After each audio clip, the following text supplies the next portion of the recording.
there's dirt on my hands. Hello YouTube, Boss Rino. Welcome to my channel. So ito, Darkest Secret. Tapos ito ay The Shocking Case of Kate Yap. Ito yata yung mukbangers na sobrang daming followers at sobrang daming nanonood at sobrang simple lang yung video niya. Halos hindi nga siya hindi kita yung mata niya. Pero kaya siya ng kain ng kung ano-ano, buhay na octopus, kung ano-ano. Tapos may issue yata dito. Narinig ko na ito dati. Pero hindi ko alam kung ano talaga ang naging kwento nito. Ngayon, kaya inulit ko, gusto kong panoorin to. Kasi Darkest Secret, alam niyo naman ang Darkest Secret, si Lil Cray, magaling to mag-imbestiga. So, doon sa mga hindi nakakaalam kung ano talaga nangyari, kasi maraming syempre haka-haka kung ano yan, dami nag-vlog yan eh. Ito si Darkest Secret, ito sigurado ako pinakamalapit sa nangyari talaga dito kay Kate Yap. So, panoorin natin, exciting to. Gusto ko malaman kasi dami nag-vlog dati, hindi ko alam kung sino paniniwala ako. So, eto na, tirayan natin to bago pa tira na iba. Ay. Cloudy, sick, dark, and disgusting. These are just some of the adjectives that many internet users have written on social networks, referring to the content that appears on the Kate Yap channel. Kate is supposedly the girl you see on screen. Ang ganda niyang ngumiti, ang ganda ng ngipin niya, di ba? Ang ganda ng lips, ang ganda ng korte ng face niya kahit di natin kita yung mata. A young woman who in each of the videos is wearing a mask and eating large amounts Nakamas siya. Hindi, malamang na kita niya yan. Hindi nakatakip yung of mata niya. food. Hiding her identity is not uncommon, since in the world of YouTube, not all of us want to lose our privacy for as many benefits that this brings. So this is not the reason for her popularity. The reason is that her audience has not heard from her in over a year. Worst of all is that before she disappeared, she was beginning to reveal evidence that indicated that she was not uploading those videos at her own free will. Shit lang titingnan ko lang to mga tola. Titingnan ko lang Kate Yap. Titingnan ko kung continue pa rin yung kanyang 1.37. Oh! Seryoso ba to? Oh! Tangina, 2 years ago pa yung huling upload niya, tol. Newest. Boy! Tangina, hindi na nga siya nag-upload. 2 years ago talaga. Ay, maganda to. Hindi niyo na siguro kinamusta to, no? Hindi niyo na kinamusta to, no? Malamang, hindi niyo na kinamusta to. Ay, shit. Totoo nga to. May nangyari nga sa kanya. Someone natin, was forcing her. 2 years ago yung huling upload, Her channel began like any other related to this topic. Her eating a lot of food. However, in her videos, comments from people began to appear quickly who were struck by the frame of her body in relation to the large amount of food, and her desperate way of eating was also surprising. Grabe ba kinakain niya? Sobrang lakas kumain ito There was an opportunity where the girl managed to eat 11 pounds of salmon in 10 minutes. The comments were numerous.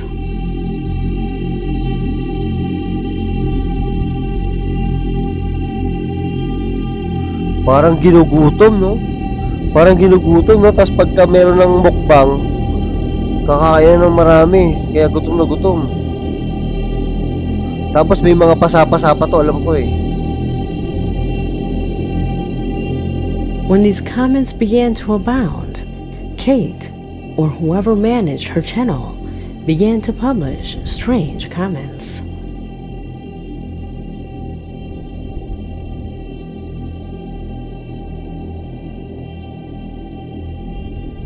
So may nagsulat, madali lang gawin to The concerned comments from her audience continued, and suddenly,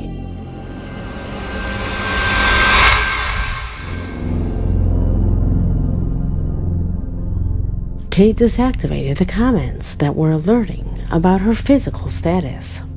However, in the other videos, where there were no injuries, comments were enabled And it was there that her audience began to notice even stranger things.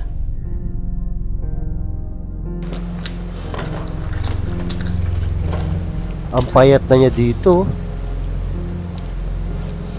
Ano, SOS. Ito, SOS. Capital SOS. So, ibig sabihin, help, parang ganun.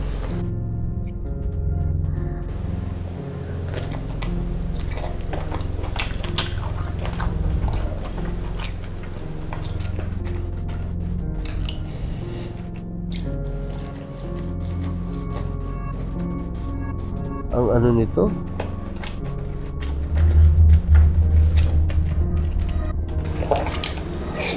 Puta, kumain, nakakatakot eh. Ay, Morse code. SOS Meron siyang sinisend na signal. and help are the words that are formed by putting together the letters marked in capital letters. Help! And those fingers Oo nga, no. that are formed Mga ako ang puta. Hindi ko kasi alam. Akala ko kasi pakana lang eh, para dumami yung subscriber. Hindi pala. by putting together the letters marked in capital letters.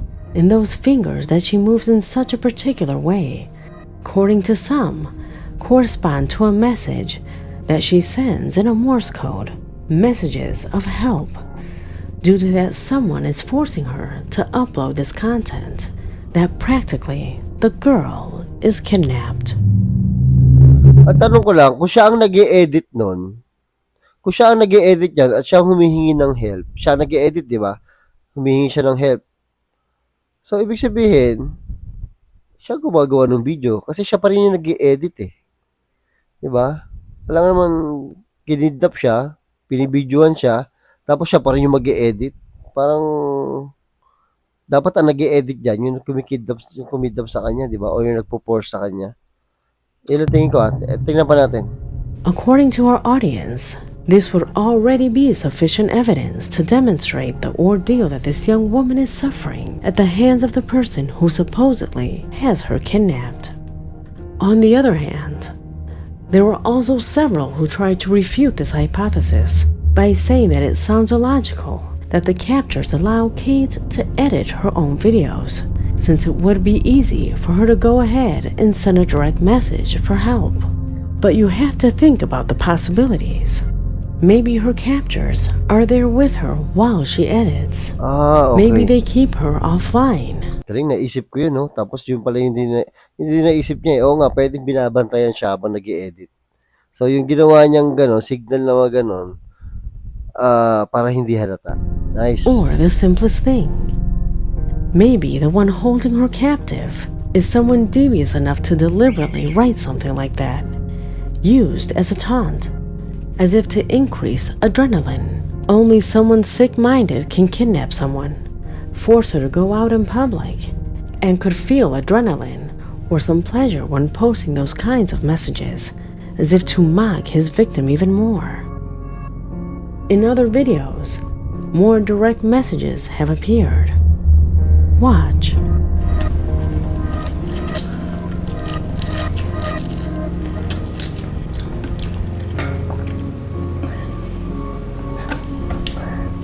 Putang ina, kumain to.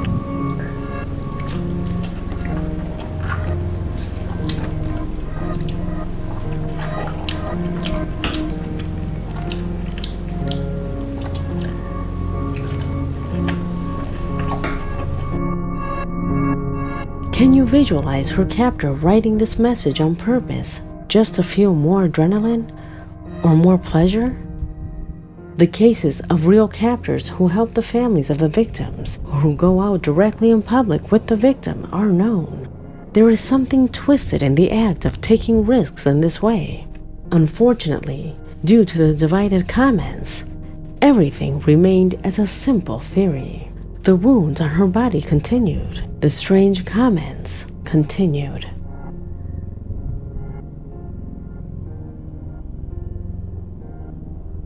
Grabe yung pasa, oh. Kawawa. Tsaka ang payat. Ang lakas kumain pero ang payat. However, her most concerned followers seemed to not give up. They reviewed her videos for any other clues that could serve as better evidence of her being in danger. It was in this way that one of them captured a message that many ignored, a message that would open a new aspect to this rugged case, which would effectively affirm that Kate, at the time of recording all these videos, was actually kidnapped. Oh, she. Pay attention to the following message.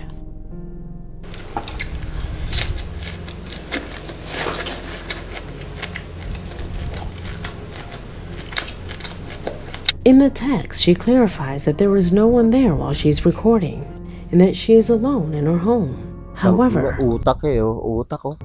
these strange situations were captured during the recording. Oh, the camera move, tapos lumingin siya, no?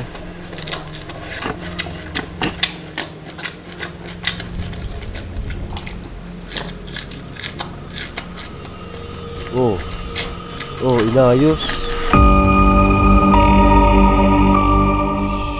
This event triggered internet users to begin an intense search for all her videos of similar situations where the presence of someone else could be detected next to her. The result of that search turned out to be very shocking.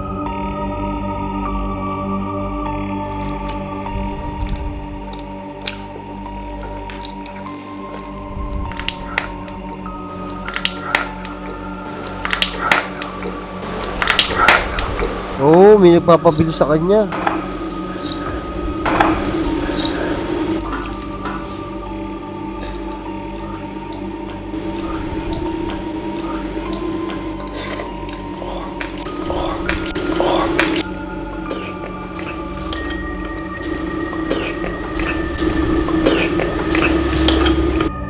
There are several videos where a man is heard whispering instructions.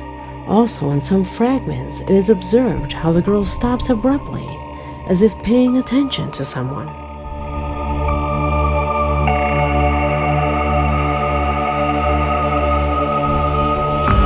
Kawawa. Despite the comments, despite the hysteria, her videos each time descended to a darkness that removed any hint of doubt. Something strange was happening with this girl.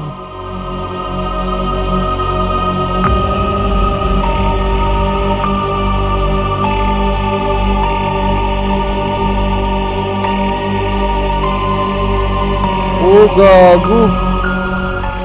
Kawawa Could she naman. have been hit in the face before recording this video? Will we be facing the first kidnapping in history shown on YouTube? Questions that will remain unanswered, since, as I told you, the channel has been inactive for 1 year. They have no updates, and what is worse, nothing is known about Kate. Kawawa na yung kamay niya, oh. Bugbog sarado na, oh. On Reddit and other sites, her story has been published, where what can be seen of her face is compared with faces of people declared missing, as well as actresses. None of these have been confirmed.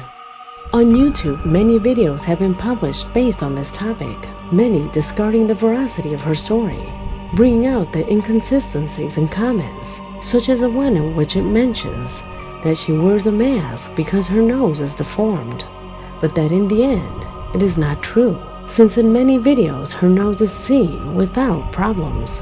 Due to this incoherence, they assume that the channel is all a lie, without putting themselves in the situation that whoever edits or comments on her videos is not Kate, but rather a sick and twisted person who will obviously try to lie about things that cannot be explained. The girl has psychiatric problems for wanting to blow up a fish, although she also could have been forced to do this. Facts that for me do not in any way mean enough to rule out the worst case scenario. Especially if you consider the number of views. A channel with these amount of views, if getting money, it generated a millionaire income, and that suddenly its owner disappears overnight, just when a kidnapping story was starting to arise. Leave me your opinions in the comment box, because this video has come to an end. My name is Leonor Clay, and this was The Darkest Secret. If you like the video, Kawawa naman tong kita to. 2 years ago yung last upload niya. So, malamang may nangyari talaga. May something talaga. Kasi sa dami ng followers mo, dami ng views mo, hindi ka titigil eh. Unless na may nangyari sa iyo masama, di ba? Kawawa naman. Kawawa. Yun, wala na. Ubus na yung shoutout ko. Ubus na yung shoutout ko sa tinatin ko. Baka may bagong nagpapa-shoutout.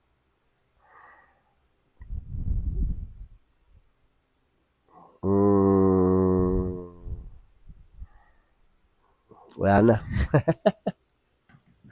So, yun. Kawawa si Kate, no? Kate Chap. Sobrang ganda ng YouTube channel niya.